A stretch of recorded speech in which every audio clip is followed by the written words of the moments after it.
C'est vrai que l'antisémitisme et le climat actuel en France leur fait se poser des questions. Mais leur alia, ça reste une alia positive. Personne ne s'enfuit de la France.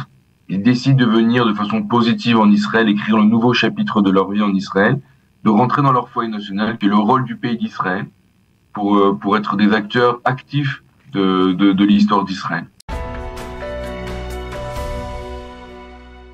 Sur Radio Kalita, nous avons le plaisir d'être en ligne avec Emmanuel Sillon. Emmanuel, bonjour, Boker Tov. Boker Tov, comment allez-vous?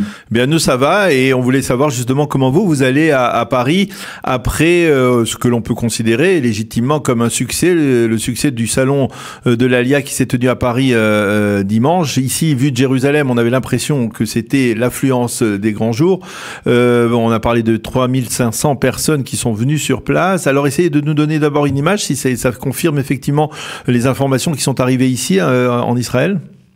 Alors effectivement, dimanche, on a eu un salon de l'Alia à Paris où ont afflué 3500 personnes. Et effectivement, c'était une affluence, une grande affluence. J'espère que si Dieu, on parlera de succès quand on verra tous ces gens-là dans leur avion avec un plan d'Alia bien réfléchi, qui sera abouti, qui réussiront leur clita en Israël. Alors, concrètement, est-ce que vous avez des clés à nous proposer pour expliquer, on va dire, cet engouement? C'est l'antisémitisme, c'est la guerre en Israël, c'est la volonté de venir, de faire une alia positive, pas pour fuir justement, au contraire, la situation, on va dire, tendue en France? Moi, c'est ce que je pense, en tout cas. Moi, je suis moi-même au Letrada, j'ai fait mon alia à 14 ans avec mes parents. Je vois aujourd'hui tous les Olim qui viennent. C'est vrai que l'antisémitisme et le climat actuel en France leur fait se poser des questions. Mais leur alia, ça reste une alia positive. Personne ne s'enfuit de la France.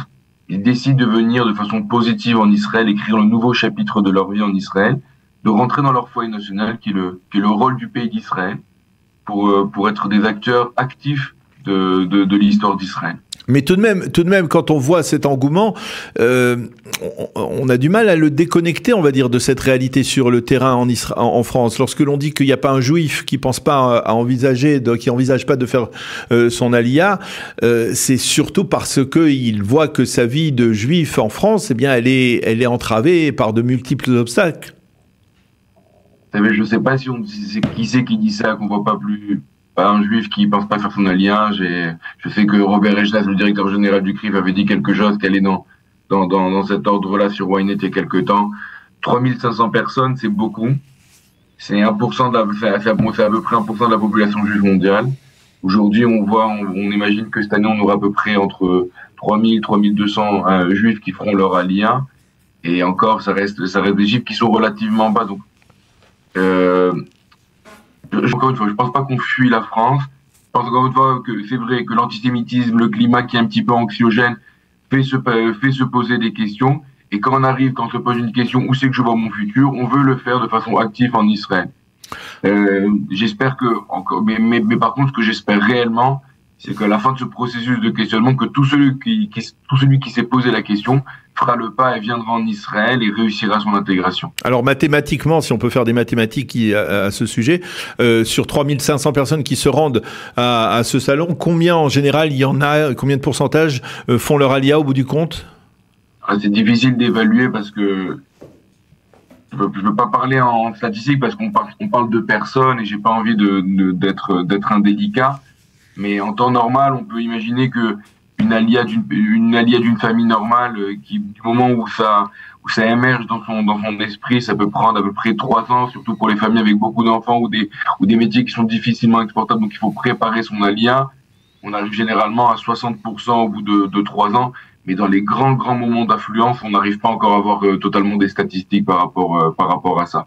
Mais encore une fois, moi ce que j'espère, et nous, notre travail, le travail de l'agence juive, avec le travail bien sûr du ministère de l'Alia et de l'intégration, avec toutes les organisations qui sont partenaires avec nous, comme Kalita, comme le Keren Ledidout et comme beaucoup d'autres organisations, c'est de tout faire afin de permettre un suivi et un suivi pour aider toutes ces personnes qui sont venues, qui ont dit « je réfléchis à venir en Israël », à pouvoir leur offrir toutes les possibilités qu'il y a en Israël pour s'intégrer de la meilleure façon. Et pour arriver à ce taux de transformation, si Dieu veut, j'espère à 100%, ça c'est un travail que l'on doit faire tous mutuellement. Alors, parce que les chiffres de l'Aliyah ont été récemment publiés pour l'année 2024, ils sont pas particulièrement, dites-moi si je me trompe, mais ils sont pas particulièrement optimistes. En tout cas, on parle de 2000 Olim de France pour l'année 2024, je ne me trompe pas. À peu près 2200, oui, c'est ça. On se serait attendu à l'année d'après-guerre, le début de la guerre, après le 7 octobre, à un impact un peu plus massif. C'est peut-être un peu une forme de déception ou pas? Ah non, pas du tout, je pense pas. Je pense qu'au contraire, je suis très optimiste. L'année 2023, c'était une année où les chiffres étaient relativement bas. Mais on voit 2024, malgré la guerre, malgré tout ce qui se passe, on voit une augmentation de 100%. Entre 2023 et 2024, 100% supplémentaire de personnes ont fait leur aliyah. Et je ne parle pas des jeunes qui sont venus dans des programmes AFA, je ne parle pas des jeunes qui sont rentrés à l'armée dans le cadre de Mahal, de Mitnat Verhutz Laaret. Il y a un vrai engouement. Mais il faut être vrai, effectivement, on est encore un pays en guerre et malgré ça, les gens viennent et disent qu'ils vont s'installer en Israël. Et comme dit le campagne de Misrad Aliyah Vaklita, il est Odioter Tov et Odioter Tov et Odioter Tov. Je crois qu'on s'est rencontrés pendant le 21 juin à l'aéroport avec juste à la fin juste au début du cessez-le-feu avec l'Iran, un avion entier de Olim Khadashim qui venait de France. Les Juifs de France sont solidaires, veulent inscrire et continuer leur vie en Israël avec leurs enfants et faire de bonnes choses pour le pays d'Israël et ce qu'on leur souhaite. Alors, dites-moi si je me trompe, mais j'ai l'impression qu'il y avait une partie des ministres du gouvernement israélien qui, même en temps de guerre, étaient à Paris ce dimanche. C'est-à-dire, on a vu le ministre de l'Aliyah de l'intégration, c'est normal presque qu'il soit là-bas, mais on a vu aussi le ministre du développement de la Galilée et du Negev, Israq Wasserolf, qui était avec vous aussi. Ça veut dire, on va dire, le gouvernement israélien s'intéresse à l'Aliyah de France? Effectivement, le ministre du Negev et de la Galilée, du développement de la Galilée, Israq Wasserolf, et M. Ophir Sofer, qu'on ne doit pas présenter, le ministre de l'intégration, étaient présents au salon, sont venus eux-mêmes, ils se sont déplacés pour voir comment les choses avançaient en France, pour mieux comprendre les besoins et pour essayer de donner encore plus d'outils afin de réussir leur aliyah. C'est certain que l'aliyah des Juifs de France intéresse beaucoup le gouvernement d'Israël. Le gouvernement israélien, comme on le fait tous, veut des Olim, et spécialement des Olim de France qui sont très très bons pour le pays, en espérant qu'on a, encore une fois, souvent on dit en Israël, on a entre Olim Vatikim, Olim Khadashim, que Israël aime bien l'aliyah et pas tout le temps les Olim. Je pense que les mœurs changent un petit peu et les mentalités évoluent à ce sujet, et j'espère que, à l'image du gouvernement, les Israéliens, les Tsabarim, ceux qui sont là depuis longtemps, les Olim Vatikim, feront tout pour ouvrir leurs bras, ouvrir leur cœur, et recevoir les Olim Khadashim afin de leur permettre la meilleure clita.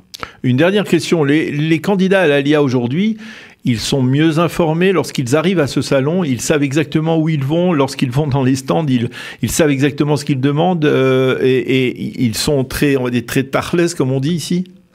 Alors j'espère qu'ils sont mieux informés, mais il faut savoir que le salon d'Aliyah, ça reste quand même un des premiers pas.